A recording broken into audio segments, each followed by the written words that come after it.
بسم اللہ الرحمن الرحیم۔ میڈم صاحب، خالہ، میرا شربت بہت اعلیٰ۔ ثاقب زور زور سے آواز لگا کر اپنا شربت بیچنے کی کوشش کر رہا تھا۔ اس کو یہ شربت کا ٹھیلا لگائے چند روز ہوئے تھے۔ پہلے وہ شرم سی محسوس کرتا تھا، بازار میں چل آتا تھا مگر چپ کر کے کھڑا رہتا۔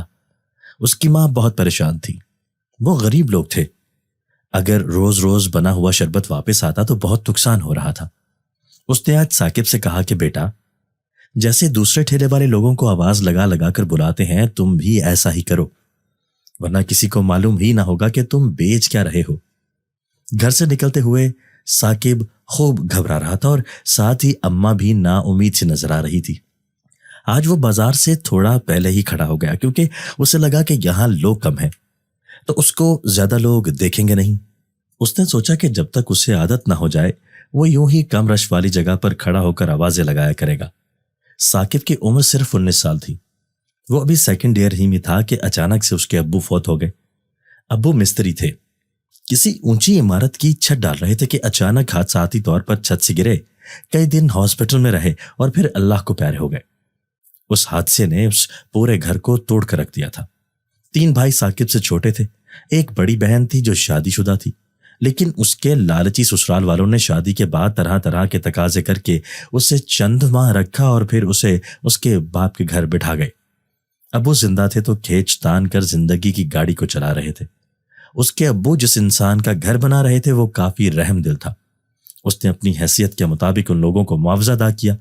جب تک ثاقب نے طرح طرح کے کام ڈھونڈنے کی کوشش کی، جن مزدوروں اور ٹھیکیدار کے ساتھ ثاقب کے ابو کام کر رہے تھے، انہوں نے ثاقب کی امی کو کہا کہ وہ مزدور کے طور پر ثاقب کو ساتھ رکھنے کے لیے تیار ہیں، لیکن ثاقب کی امی کا دل نہیں مانا۔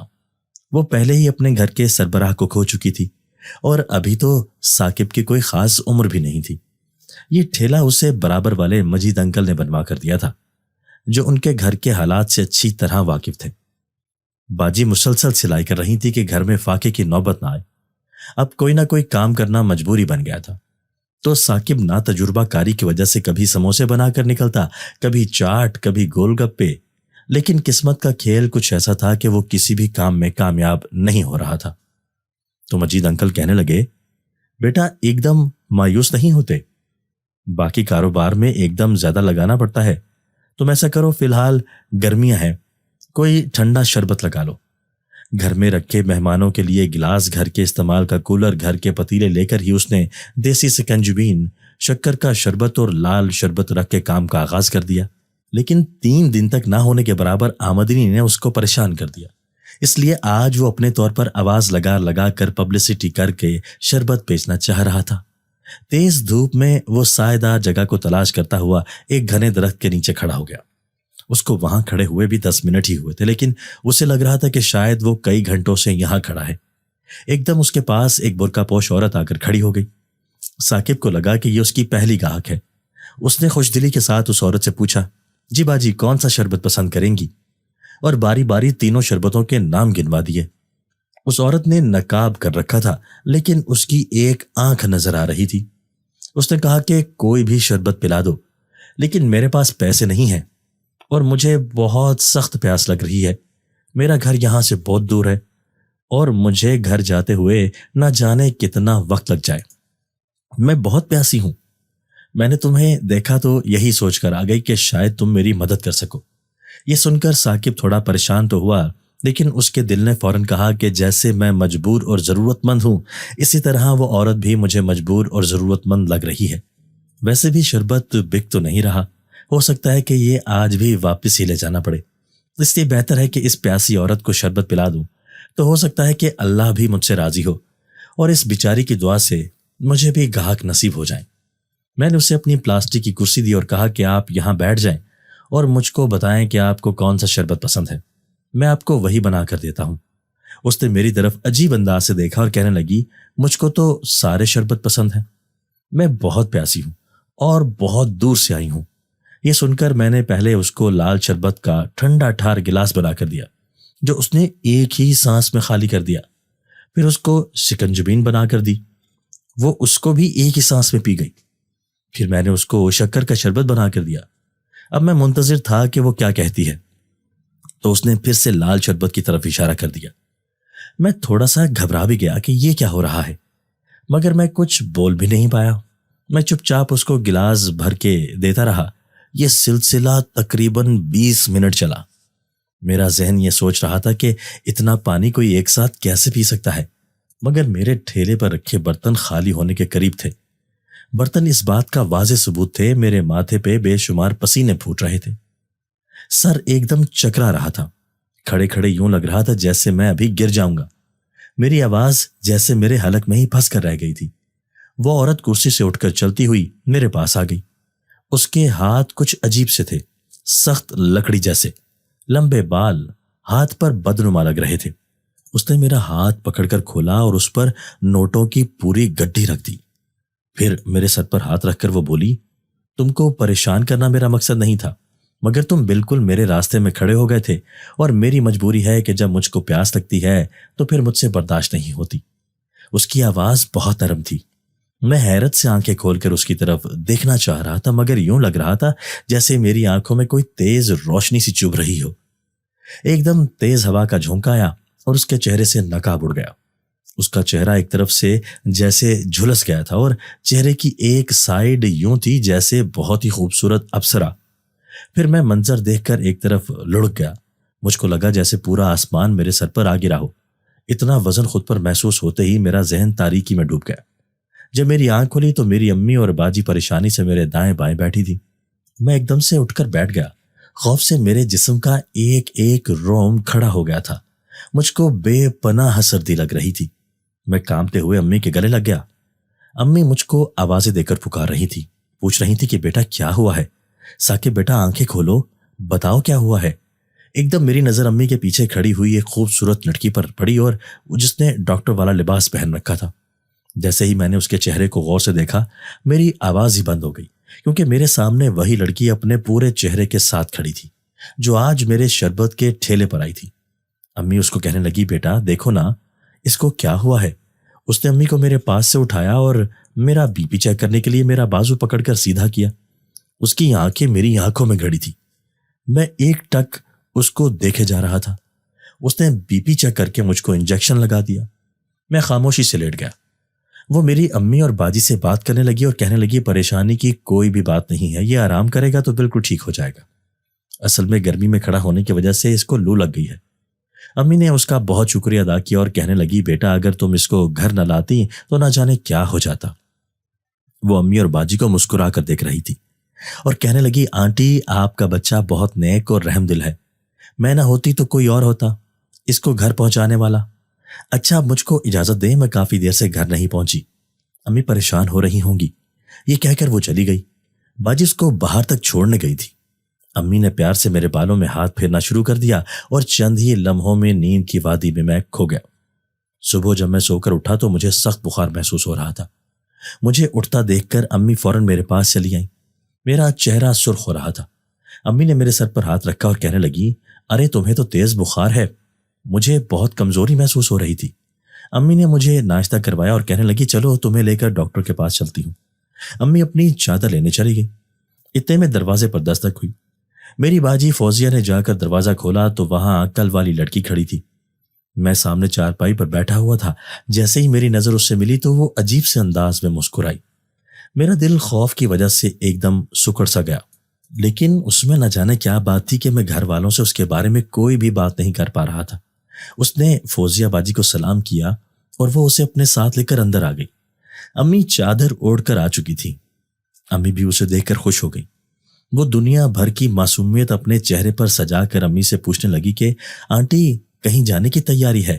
تو امی نے کہا، پریشے بیٹا ثاقب کی طبیعت ٹھیک نہیں ہے، اس کو لے کر ڈاکٹر کی طرف جا رہی تھی، مجھے نہیں معلوم تھا کہ تم آ جاؤ گی۔ یہ سن کر وہ خوبصورت بلا جس کا نام اس نے پریشا بتایا تھا، میری امی کو وہ مسکرائی اور کہنے لگی، آنٹی میں تو ثاقب کی طبیعت پوچھنے کے لیے چلی آئی، آپ کو ڈاکٹر کے پاس جانا ہے تو چلیں، میں آپ کو لے کر چلتی ہوں۔ یہ سن کر امی نے محبت سے کہا کہ بیٹا ڈاکٹر کی کیا ضرورت ہے، جب تم ہو تمہیں اس کی طبیعت دیکھ کر کوئی دوا لکھ دو، میں امجد سے منگوا لوں گی۔ یہ سن کر اس نے سعادت مندی سے سر جھکایا اور کہنے لگی، جیسے آپ کو ٹھیک لگے۔ میں اسے دیکھ دیکھ کر غصے سے اپنی جگہ جل بھن رہا تھا۔ میرا بس نہیں چل رہا تھا کہ میں امی کو اس کی حقیقت بتا دوں، لیکن میں خاموش تھا۔ اس نے اپنے چھوٹے سے میڈیکل بیگ سے تھرمامیٹر نکال کر میرا بخار چیک کیا، ایک انجیکشن لگا دیا اور کچھ دوائیں لکھ کر امی کو پکڑا دی اور کہنے لگی اگر چاہیں تو میرے ساتھ چل کر کسی اچھے ڈاکٹر کو بھی چیک کروا لیں۔ وہ امی کے پاس کافی دیر بیٹھی رہی اور بہت اچھا بولتی تھی۔ اس کی باتیں سن کر میں اس کی بات کا تو قائل ہو گیا، لیکن مجھے یہ سمجھ نہیں آ رہا تھا کہ آخر وہ بار بار میرے سامنے کیوں آ رہی ہے۔ اس کی مجھ سے ایسی کون سی دشمنی ہے؟ فوزیہ باجی چائے بنا کر لے آئی تھی۔ اس نے چائے پی اور پھر میری طرف دیکھ کر کہنے لگی ثاقب جلدی سے ٹھیک ہو جاؤ، تمہارے شربت کے تو لوگ فین ہو گئے ہیں۔ میں نے حیرت سے اس کی طرف دیکھا۔ وہ تھوڑی دیر میں چلی گئی۔ میں نے پاس بیٹھی امی کی طرف دیکھا اور ان کو آواز دی۔ حیرانی کی بات یہ تھی کہ اب میری آواز نکل رہی تھی۔ میں نے امی سے پوچھا کہ امی، جب میری طبیعت خراب ہوئی تھی اس سے پہلے میرے پاس کافی سارے پیسے تھے، کہ آپ کو وہ پیسے ملے ہیں؟ امی نے کہا ہاں بیٹا، نوٹوں کی ایک پوری گڈی تھی تمہاری جیب میں جب سے تم سے یہی پوچھنا چاہ رہی ہوں کہ اتنے پیسے تمہارے پاس کہاں سے آ گئے۔ میں خاموش ہو کے سوچنے لگا کہ امی کو کیا جواب دوں۔ ایک دم مجھے محسوس ہوا کہ میں خود بخود بولنے لگا ہوں۔ میں نے امی کو کہا کہ وہاں ایک خدا ترس میڈم آ گئی تھی، اس نے سارا شربت لے کر وہاں سے گزرنے والے غریب بچوں کو اور غریب لوگوں میں بانٹ دیا اور بدلے میں مجھے ڈھیر سارے پیسے دے کر وہاں سے چلی گئی۔ امی یہ سن کر بہت خوش ہوئی اور کہنے لگی کہ آج بھی اس دنیا میں اچھے لوگوں کی کمی نہیں ہے، تم اب آرام کر لو، میں بھی ذرا بازار کا چکر لگا کر آتی ہوں۔ انہوں نے مجھے کمرے میں لٹایا، خود باہر نکل گئی۔ مجھ کو نیند نہیں آ رہی تھی۔ میں اٹھ کر کمرے کی کھڑکی میں چلا گیا۔ یہ کھڑکی گھر کی پچھلی طرف کھلتی تھی۔ میں وہاں کھڑا ہو کر بچوں کو کھیلتا ہوا دیکھنے لگا۔ ایک دم سے مجھے یوں لگا جیسے ہوا کا ایک تیز جھونکا آ کر مجھ سے ٹکرایا ہو۔ اتنی ٹھنڈی ہوا گرمی کے اس موسم میں حیرت سے آسمان کی طرف دیکھنے لگا کہ اچانک کمرے میں مجھ کو آہٹ محسوس ہوئی۔ میں نے پیچھے مڑ کر دیکھا تو وہاں پر وہی لڑکی پریشے کھڑی تھی۔ میں دل ہی دل میں خوفزدہ ہو گیا، لیکن میں نے اس کی طرف دیکھ کر غصے سے کہا کہ تم کون ہو اور آخر میرے پیچھے کیوں پڑ گئی ہو؟ سن کر وہ اداسی سے مسکرائی اور کہنے لگی ثاقب، تم مجھے بالکل اپنے چھوٹے بھائی کی طرح لگتے ہو۔ تم مجھے دیکھ کر جس طرح خوفزدہ ہوتے ہو مجھے بالکل اچھا نہیں لگتا، لیکن میری مجبوری ہے بار بار تمہارے پاس آنا، کیونکہ مجھے تمہاری مدد کی ضرورت ہے اور میری مدد صرف تم ہی کر سکتے ہو۔ میں نے حیرت سے اس کی طرف دیکھا اور کہنے لگا میں بھلا تمہاری کیا مدد کر سکتا ہوں؟ تو وہ کہنے لگی ثاقب، میں ایک جن زادی ہوں، میرا باپ جنات کے قبیلے میں ایک طبیب تھا، اس کے پاس کچھ ایسی جڑی بوٹیاں تھیں جس سے وہ جنات کی ہر بیماری کا علاج کر لیتا تھا۔ میں بہت شرارتی اور چلبلی شہزادی تھی، میرے بابا شاہی جنات کا بھی علاج کرتے تھے، تو اس لیے میں ملکہ جنات کی بھی لاڈلی بن گئی تھی۔ وہ مجھے بالکل اپنی بیٹیوں کی طرح چاہتی تھی، کیونکہ اس کی کوئی بیٹی نہیں تھی، اس کا ایک ہی بیٹا ہے جس کا نام ذوالقرنین ہے۔ آہستہ آہستہ ہمارے درمیان شدید محبت پیدا ہو گئی۔ یہ بات ہمارے والدین کو بھی معلوم تھی، دونوں طرف خاندانوں کو کوئی مسئلہ نہیں تھا، اس لیے جلد ہی ہماری شادی کی بات شروع ہو گئی۔ لیکن ہمارے قبیلے میں ایک جن، اس کا نام ہیشم تھا، وہ یہ سن کر بہت آگ بگولا ہو گیا۔ اس کا کہنا تھا کہ وہ بچپن سے مجھے چاہتا ہے، اس لیے کسی بھی قیمت پر میرا اور ذوالقرنین کا رشتہ نہیں ہونے دے گا۔ میرے والدین نے اس کے والدین سے کہا کہ اپنے بیٹے کو سمجھائیں۔ اس نے 2 سے 3 بار ذوالقرنین پر حملہ کرنے کی کوشش کی، مگر کامیاب نہیں ہوا۔ پھر اس نے کوشش کی کہ وہ مجھے اٹھا کر لے جائے۔ یہ دیکھ کر ذوالقرنین کے والدین کو اور میرے والدین کو بہت زیادہ غصہ آیا۔ انہوں نے قبیلے کے سامنے یہ بات رکھی تو قبیلے نے یہ فیصلہ کیا کہ ہیشم کو قبیلے سے نکال دیا جائے اور ساتھ ہی اس کی قوتیں بھی چھین لی جائیں۔ یہ سن کر ہیشم کے والدین نے قبیلے سے معذرت کی اور وعدہ کیا کہ آئندہ ان کا بیٹا ایسی کوئی بھی حرکت نہیں کرے گا۔ وہ بے شک اسے قبیلے سے نکال دیں، لیکن اس سے اس کی طاقتیں نہ چھینیں، کیونکہ کمزور ہو جائے گا اور ہو سکتا ہے کہ کوئی دشمن اس پر قابو پا کر اس کو اپنے مقاصد کے لیے استعمال کرے۔ یہ سن کر قبیلے نے بھی ان کی بات مان لی اور جو میری شادی سے پہلے ہیشم کو قبیلے سے نکال دیا گیا، وہ نہ جانے کہاں چلا گیا۔ جلد ہی ہماری شادی ہو گئی۔ شادی کے بعد سب کچھ بہت اچھے سے چل رہا تھا۔ ایک دن میرے اندر شوق پیدا ہوا کہ میں انسانوں کی دنیا میں جا کر ڈاکٹر بننے کے لیے تعلیم حاصل کروں، کیونکہ میرے بابا بھی شاہی طبیب تھے۔ میں چاہتی تھی کہ جنات کے علاج کے لیے میں جدید طریقے اپناؤں۔ شروع میں میرا شوہر ذوالقرنین اس چیز کے لیے تیار نہیں تھا، لیکن جب میں نے اسے پیار سے سمجھایا تو وہ راضی ہو گیا۔ طے یہ پایا کہ ہم دونوں جا کر زمین پر رہائش اختیار کر لیں گے۔ ذوالقرنین نے اپنی طاقتوں کے ذریعے میرا داخلہ میڈیکل کالج میں کروا دیا۔ یہ آج سے 7 سال پہلے کی بات ہے۔ میری تعلیم تقریباً مکمل ہونے والی تھی کہ ایک دن میرا شوہر ذوالقرنین کسی خاص کام سے کوہکاف گیا ہوا تھا۔ اچانک سے ہیشم واپس آ گیا۔ وہ آج تک بدلے کی آگ میں جل رہا تھا۔ وہ بہت طاقتور ہو چکا تھا۔ اس نے ایک دم سے مجھ پر حملہ کیا اور مجھے قید کر لیا، اور یوں میں ذوالقرنین سے دور ہو گئی۔ ہیشم نے بہت کوشش کی کہ میں اس سے شادی کے لیے تیار ہو جاؤں، لیکن میں نے انکار کر دیا۔ یہ دیکھ کر وہ غصے سے پاگل ہو گیا۔ اس نے مجھ پر تشدد کیا اور مجھے قید کر لیا۔ اس نے مجھے ایک شیشے کی بوتل میں قید کر کے پرانے جنگل میں موجود بیری کے درخت کے نیچے دفن کر دیا۔ اس نے ایک خاص عمل کے ذریعے مجھے قید کیا تھا کہ اگر کوئی مجھے آزاد کروانے کی کوشش کرے اس کو معلوم ہو جائے میرا شوہر ذوالقرنین پاگلوں کی طرح مجھے دن رات ڈھونڈ رہا تھا۔ ایک دن اس کو معلوم ہو گیا کہ میں ہیشم کی قید میں ہوں۔ ان دونوں کے بیچ میں شدید قسم کی لڑائی ہوئی۔ میرا شوہر ذوالقرنین بہت بری طرح زخمی ہو گیا۔ ہمارے قبیلے کو پتہ لگ چکا تھا کہ ہیشم نے کیا کارروائی کی ہے۔ اب قبیلے کے محافظ جنات ہیشم کو گرفتار کرنے کے لیے دن رات اس کا پیچھا کر رہے تھے، جبکہ ذوالقرنین میری تلاش میں پھر رہا تھا۔ ایک دن پھر سے اس کا سامنا ہیشم سے ہو گیا۔ ذوالقرنین ہیشم کا مقابلہ نہیں کر سکتا تھا، کیونکہ زمین پر رہنے والا ایک بہت بڑا شیطان عالم بھی ہیشم کے ساتھ تھا۔ انہوں نے ذوالقرنین کو بھی اپنے عمل کے ذریعے قید کر لیا۔ آج سے چند دن پہلے ہیشم مجھ سے ملنے آیا۔ وہ اب بھی اس بات پر قائم تھا کہ میں اپنے شوہر کو چھوڑ کر اس سے شادی کر لوں۔ اس نے مجھے قائل کرنے کی بہت کوشش کی، لیکن میں ہرگز اپنے شوہر کو نہیں چھوڑ سکتی، اور اس شیطانی قوتوں کو ماننے والے ہیشم کے ساتھ کبھی بھی شادی نہیں کرنا چاہتی۔ وہ میرے انکار پر اور بھی ناراض ہو گیا۔ میں جس جگہ پر قید تھی اس نے وہاں ایک خاص حصار قائم کر دیا کہ اگر میں وہاں سے نکلنے کی کوشش کروں تو جل کر راکھ ہو جاؤں۔ میرے والدین بھی میری اور ذوالقرنین دونوں کی گمشدگی سے بہت پریشان تھے۔ ان کو بھی اندازہ تھا کہ شاید ہم دونوں کسی مشکل کا شکار ہو گئے ہیں۔ وہ میری تلاش میں مارے مارے پھر رہے تھے۔ ہیشم کی جادوئی انگوٹھی ایک روز اس کے ہاتھ سے چھوٹ کر گر گئی۔ جب میری نظر انگوٹھی پر پڑی تو میں نے اس کو چھپا لیا۔ جب ہیشم وہاں سے چلا گیا تو میں نے اس انگوٹھی کی مدد سے وہاں سے فرار ہونے کی کوشش کی، لیکن کامیاب نہیں ہوئی۔ جس روز میں شربت پینے کے لیے تمہارے ٹھیلے پر آئی تھی اس دن جنگل میں کچھ بچے لکڑیاں چن رہے تھے۔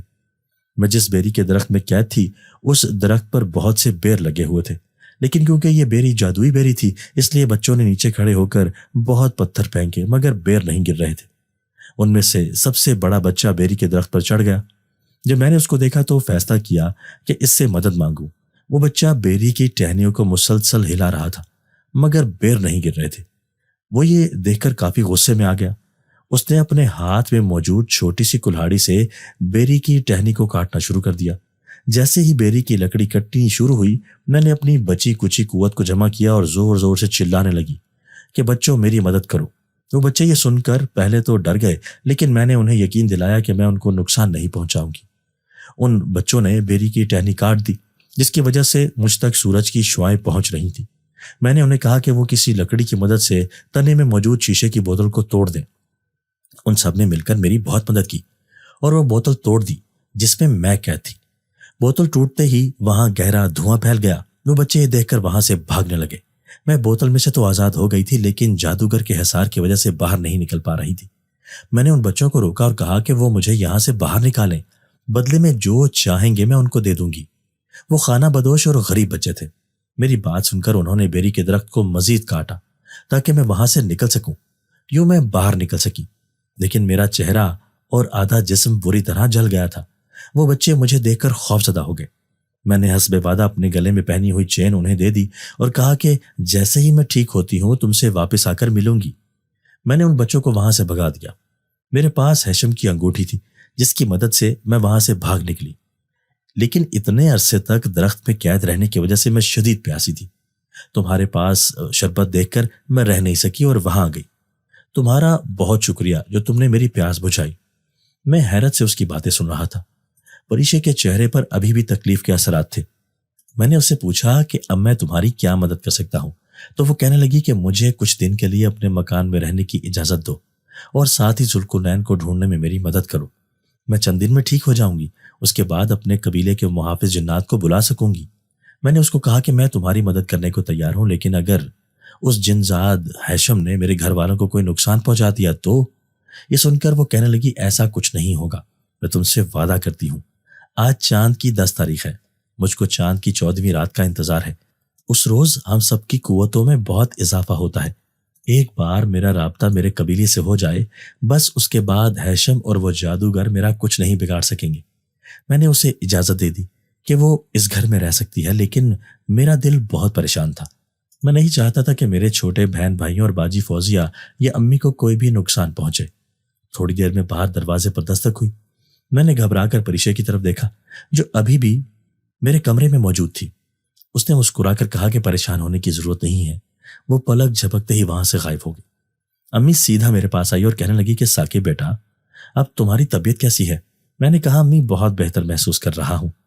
وہ ڈھیر سارے پھل فروٹ لے کر آئی تھی۔ امی کافی خوش تھی۔ وہ میرے پاس بیٹھ کر بہت دیر تک باتیں کرتی رہی۔ باجی فوزیہ نے اتنی دیر میں میرے لیے جوس بنا دیا تھا۔ جوس کا جگ دیکھ کر مجھے فوراً پریشے کی یاد آ گئی۔ میں نے بہانے سے باجی فوزیہ سے کہا، باجی یہ جوس مجھے بہت پسند ہے، آپ اس کو کمرے میں ہی رکھ دینا، میں تھوڑی دیر میں پی لوں گا۔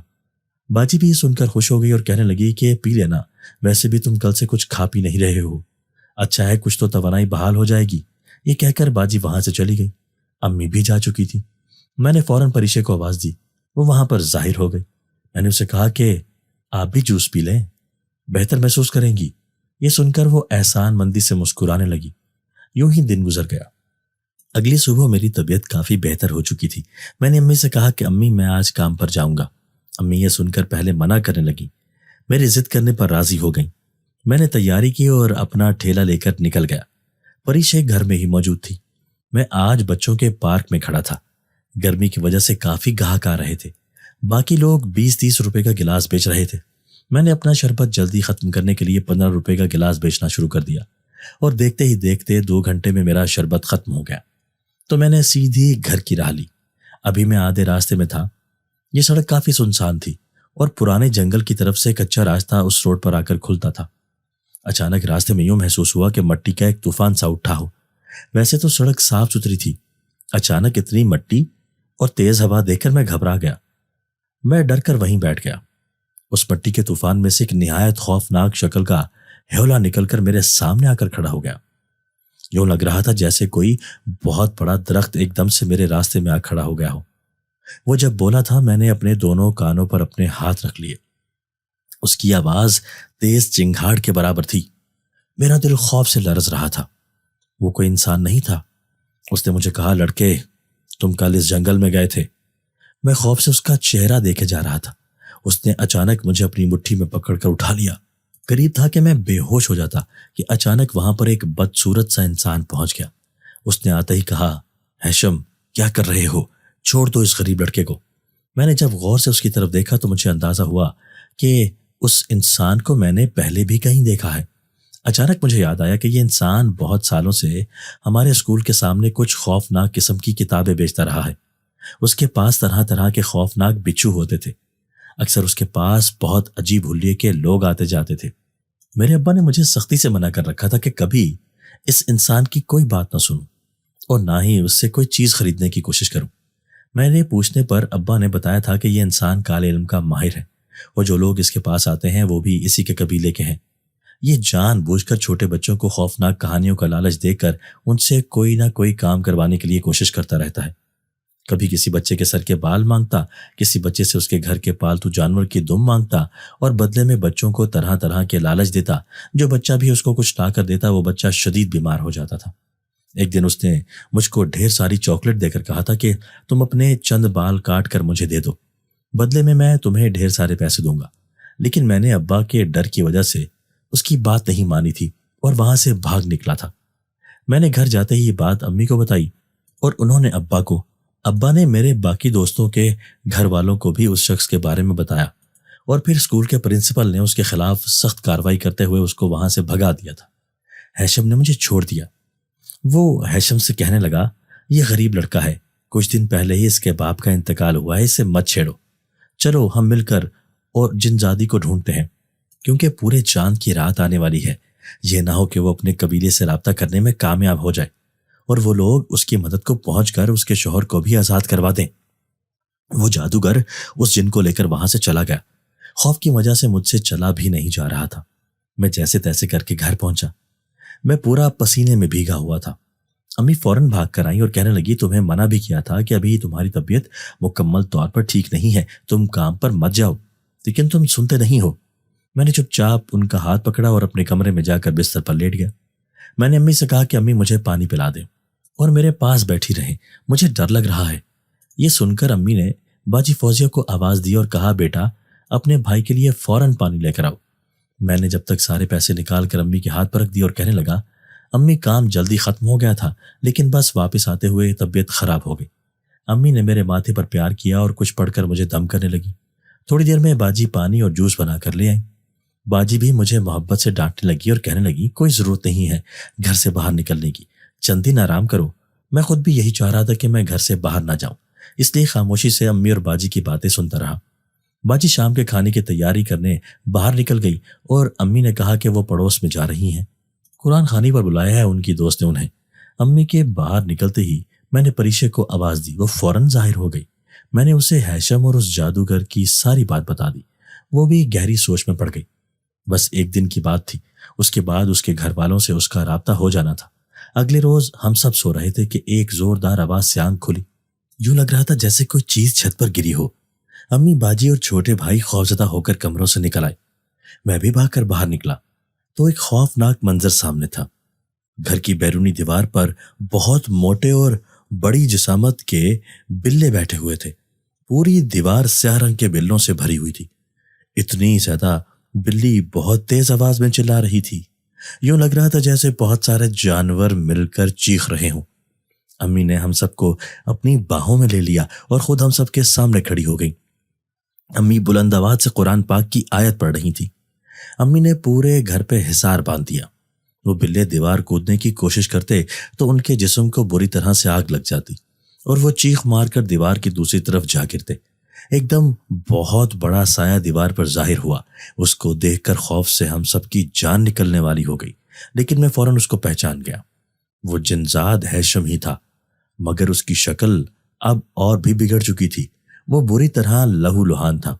وہ اپنی تیز آواز میں چیخا اور کہنے لگا بے وقوف لڑکے، تو نے اپنی زندگی کی بہت بڑی غلطی کر دی ہے۔ اس جنزادی پریشے کو اپنے گھر میں پناہ دے کر اب بھی وقت ہے، اس کو میرے حوالے کر دے، ورنہ تو سوچ بھی نہیں سکتا کہ جو حشر تیرا اور تیرے گھر والوں کا ہوگا۔ امی سوالیہ نظروں سے میری طرف دیکھنے لگی۔ میں نے ہمت جمع کی اور کہنے لگا تم پریشے کا کچھ بھی نہیں بگاڑ سکتے، وہ ہماری مہمان ہے اور بہت جلد اس کے گھر والے اس تک پہنچ جائیں گے۔ یہ سن کر وہ غصہ سے پاگلوں کی طرح چلانے لگا۔ وہ بار بار کوئی چیز ہمارے مکان کی طرف پھینکنے کی کوشش کر رہا تھا، مگر وہ ناکام ہو رہا تھا۔ امی نے اب زور زور سے سورہ جن کی تلاوت کرنی شروع کر دی۔ ہیشم بری طرح ناکام ہو رہا تھا کہ ایک دم وہی شخص جو کالے علوم کا ماہر جادوگر تھا، وہ بھی ہوا میں اڑتا ہوا گھر کی بیرونی دیوار کے پار آ کر ٹھہر گیا۔ اس وقت رات کے 12 بجنے والے تھے۔ وہ جادوگر امی سے کہنے لگا سکینہ بہن، میں آپ کی بہت عزت کرتا ہوں۔ آپ کے والد سید زادے تھے، ان کی نسبت سے میں آپ کو یا آپ کے بچوں کو تکلیف نہیں پہنچانا چاہتا، لیکن آپ لوگ بیچ میں آ رہے ہیں۔ اس جنزادی سے ہمارا ذاتی مسئلہ ہے، وہ اس جنزاد کو نقصان پہنچا کر بھاگی ہے، اس کو ہمارے حوالے کر دیں، ہم چپ چاپ یہاں سے چلے جائیں گے۔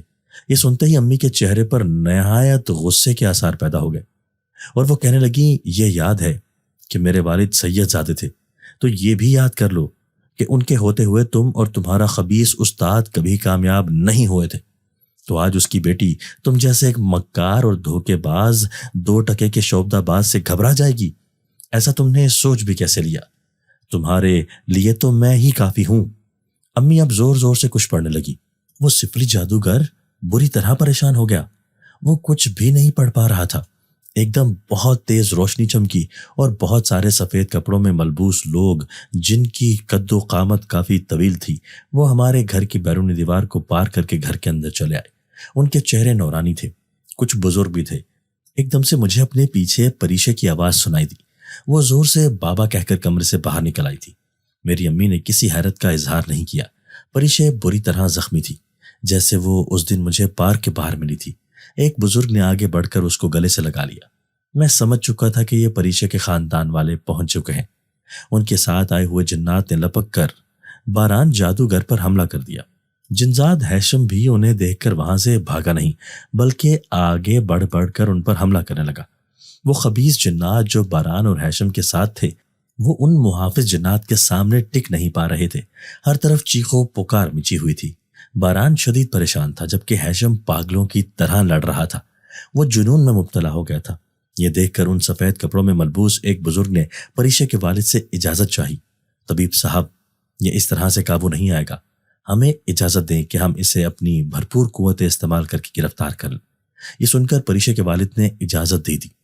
وہ بزرگ جنات ایک ساتھ آگے بڑھ کر ہیشم پر حملہ آور ہوئے اور تھوڑی ہی دیر میں ہیشم ان کی گرفت میں تھا۔ وہ خوب موٹی موٹی زنجیروں میں بندھ چکا تھا، لیکن اس کے باوجود بری طرح سے چیخ چلا رہا تھا۔ پریشے رو رہی تھی۔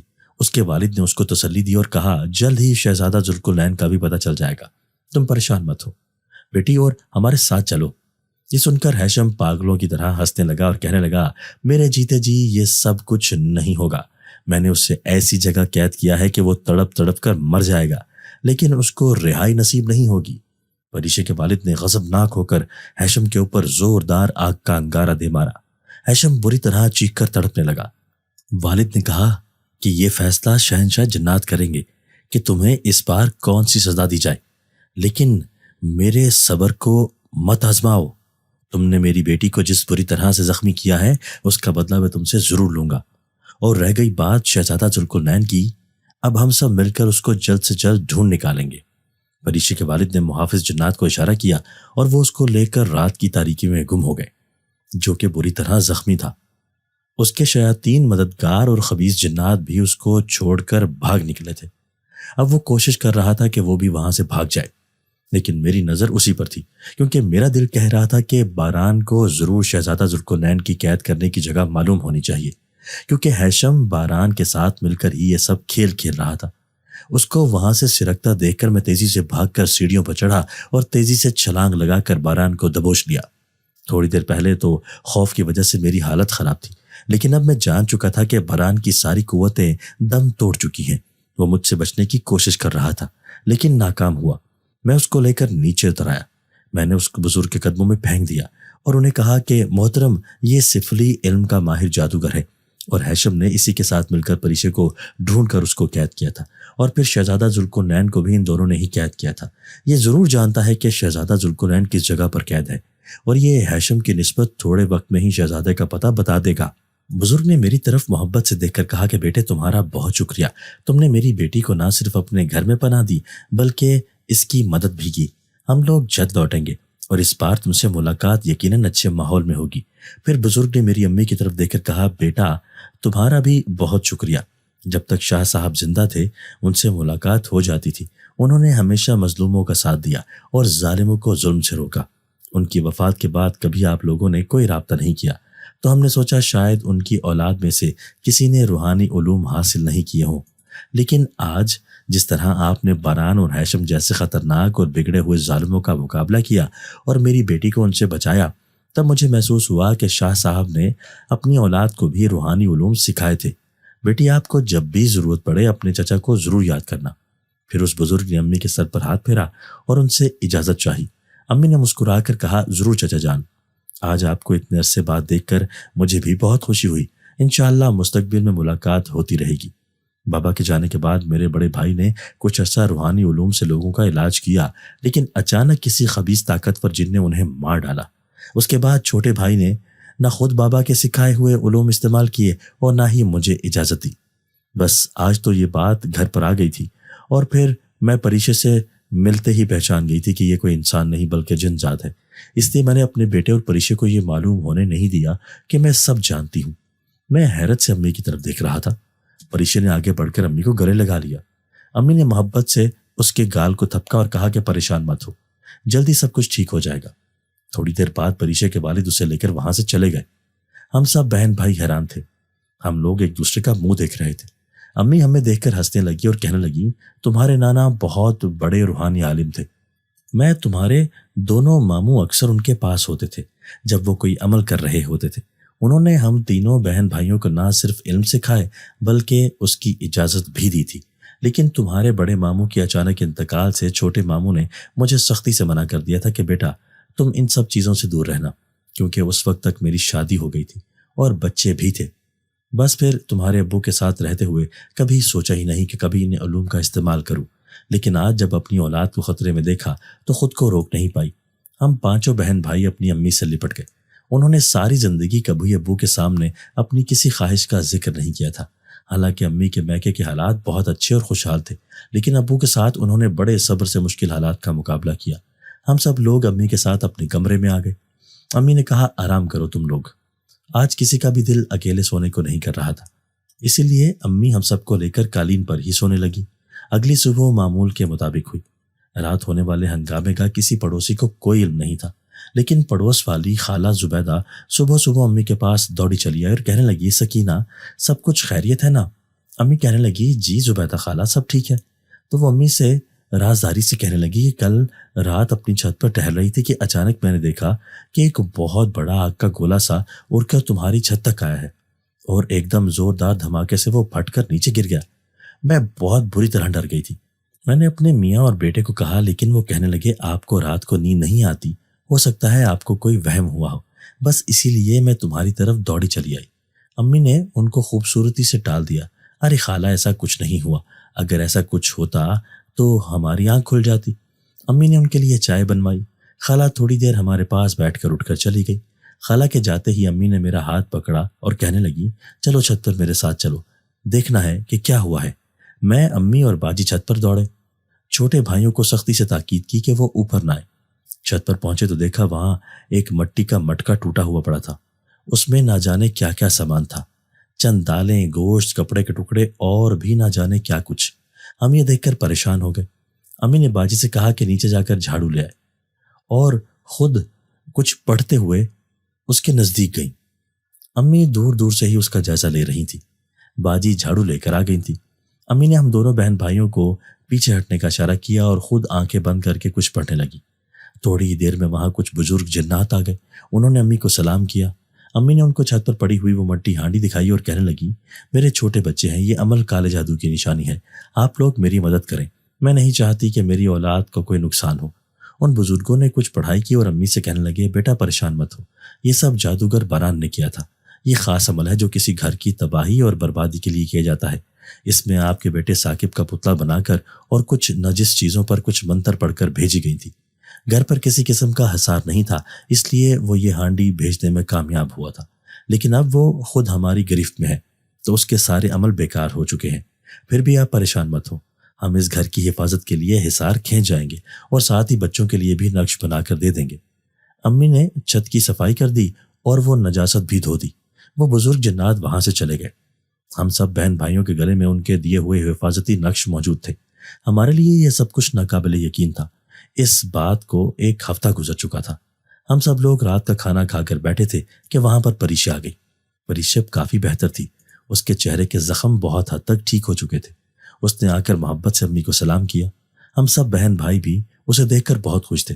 اس نے امی سے کہا کہ میرے شوہر ذوالقرنین کو میرے بابا اور دوسرے بزرگ جنات نے آزاد کروا لیا ہے، میں یہاں ثاقب کا شکریہ ادا کرنے آئی ہوں۔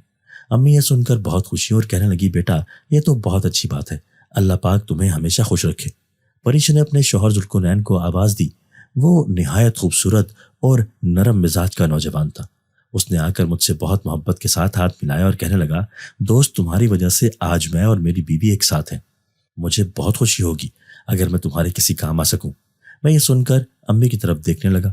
امی کہنے لگی، بیٹا ایسی کوئی بات نہیں ہے، بس تم لوگ ہمارے لیے دعا کرتے رہنا کہ اللہ تعالیٰ ہماری بھی مدد فرمائے۔ شہزادہ ذوالقرنین نے امی سے کہا کہ خالہ جان، مجھے بھی اپنا بیٹا ہی سمجھیے، مجھے بہت خوشی ہوگی اگر میں ثاقب کی کسی کام آ سکوں، یہ بہت محنتی نوجوان ہے، اس پر اپنے پورے گھر کی ذمہ داری ہے، میں چاہتا ہوں کہ یہ کسی اچھی جگہ اپنے کام کا آغاز کرے تاکہ اپنے چھوٹے بھائیوں کو اس قابل بنا سکے کہ وہ اپنے پیروں پر کھڑے ہو جائیں۔ شہزادہ ذوالقرنین نے ہمیں بہت سارے تحائف دیے جو بہت قیمتی تھے۔ پریشا نے مجھ سے کہا کہ تم میرے چھوٹے بھائی ہو، جب بھی تمہیں میری مدد کی ضرورت ہو تو تم مجھے یاد کرنا، مجھے بہت خوشی ہوگی۔ دونوں کافی دیر تک ہمارے ساتھ موجود رہے۔ ہم سب کو ان سے بہت اپنائیت محسوس ہو رہی تھی۔ کچھ دن میں ایک اچھی جگہ پر میں نے اپنا ذاتی ہوٹل کھول لیا۔ شہزادہ ذوالقرنین نے میری ہر طرح مدد کی۔ میرے چھوٹے بھائی اچھے اسکولوں میں زیر تعلیم ہیں۔ جب میرے بہنوئی کو ہمارے بدلتے ہوئے حالات کی خبر ہوئی تو وہ باجی کو لینے آ پہنچا۔ امی نے فیصلہ باجی پر چھوڑ دیا، لیکن باجی نے اس کے ساتھ جانے سے انکار کر دیا۔ باجی نے اپنے شوہر فیصل سے کہا، جب مجھے عزت و احترام کی ضرورت تھی تو تم نے اور تمہارے ماں باپ نے مجھے لا کر سڑک پر پھینک دیا تھا، صرف اس وجہ سے کہ میرے والد اس دنیا سے جا چکے تھے۔ لیکن اب جب میرا بھائی ایک اچھے کاروبار پر ہے تو پھر سے تمہاری لالچی فطرت تمہیں یہاں لے آئی ہے۔ اب مجھے تمہارے ساتھ جانے کی کوئی ضرورت نہیں ہے۔ کچھ دیر فیصل نے باجی کی منت کی اور پھر باجی اور امی کو دھمکیاں دیتا ہوا وہاں سے چلا گیا۔ جب یہ بات پریشے اور ذوالقرنین کو پتہ لگی تو ان دونوں نے مل کر فیصل کو اچھا خاصا سبق سکھایا۔ باجی نے فیصل کو چھوڑ دیا۔ اب باجی کا ایک بہت اچھی جگہ رشتہ ہو گیا۔ ہمارا پورا گھر سکون بھری زندگی گزار رہا ہے اور یہ سب صرف اس ایک نیکی کا صلہ ہے جب میں نے اس پیاسی جنزادی کو شربت پلا کر اس کی پیاس بجھائی تھی۔ اکثر لوگ مجھ سے حیرت سے پوچھتے ہیں کہ تمہارے باپ کے جانے کے بعد تمہارے حالات ایک دم سے کیسے بدل گئے؟ تو میں دل ہی دل میں مسکراتا ہوں اور سوچتا ہوں یہ سب اللہ پاک کی مہربانی ہے جس نے مجھے پریشے جیسی رحم دل شہزادی سے ملوایا اور آج میری زندگی ہی بدل گئی۔ پریشے اکثر مجھ سے ملنے آتی رہتی ہے۔ ناظرین، یہ میری سچی کہانی ہے۔ کبھی کبھی چھوٹی سی نیکی انسان کی زندگی بدل دیتی ہے۔ اگر اس روز میں یہ سوچ کر اس جنزادی کی پیاس نہ بجھاتا کہ میرا نقصان ہو جائے گا تو آج یہ شاندار کاروبار کا مالک نہ ہوتا۔ آپ کو میری کہانی کیسی لگی؟ کمنٹ باکس میں اپنی رائے کا اظہار کیجیے۔ دوستو، اگر آپ کو آج کی ہماری یہ ویڈیو پسند آئی ہے تو اسے لائک کیجئے اور اسے اپنے پیاروں کے ساتھ شیئر ضرور کیجئے گا۔ اور ہاں، اگر آپ نے ابھی تک ہمارا چینل سبسکرائب نہیں کیا تو ہمارا چینل سبسکرائب کر دیجئے اور بیل آئیکن بھی پریس کر دیجئے تاکہ ہماری ہر نئی آنے والی ویڈیو آپ کو بر وقت مل سکے۔ اللہ حافظ۔